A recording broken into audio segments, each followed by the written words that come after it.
Can you tell me about when you first started volunteering here and how you got involved volunteering? I started off at Temple Beth because of my grandfather and my parents. My parents were married here, and so I grew up here.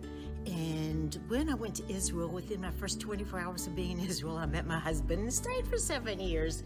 And our boys were born there. But when we came to the United States, I ended up opening up my own chemical company in 1983. And not being a smart business person, I worked extremely hard, not smart, but hard. And I worked about 16 hours a day, and I didn't have time for anything except for Kakim, which was my third child. And I promised myself that my kids would be the center of my life. And I did not give up on my kids. I went everywhere with them, did everything with them. I finally retired about 3 years ago. I said, now I can start volunteering. Well, I started volunteering for Bethel, and I said, look, guys, I don't want to answer the phone and do filing. That's not what I'm about. I want to do something you guys don't want to do. Whatever it is, everybody has something that they put on the back burner that they just don't want to do. That's what I want. I want what you don't want to do, because then I can be helpful to you, and then I feel like I'm accomplishing something for you. Yortzeit ended up being the back burner.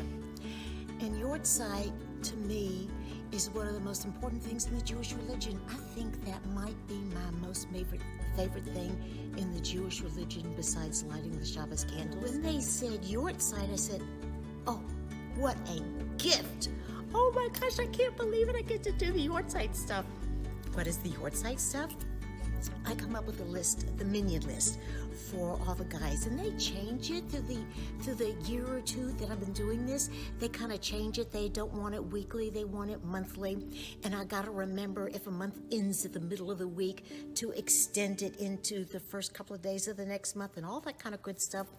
But I try to do a very comfortable format for them to work with on a weekly basis for the whole entire month.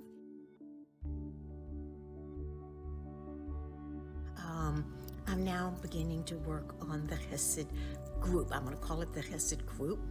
And for all of you out there that are listening to this, that have done any volunteer work for the Hesed committee, that want to help start this up again and not be a chairperson or a total commitment to being in charge of the volunteers or in charge of the kitchen people or in charge of whatever.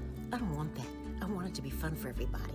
So what I want is those people who really love the kitchen stuff, who really love getting together, the goodie bags, pick up your buddies that did it with you and said, hey guys, let's call Karen and say, Karen, we're in it for you.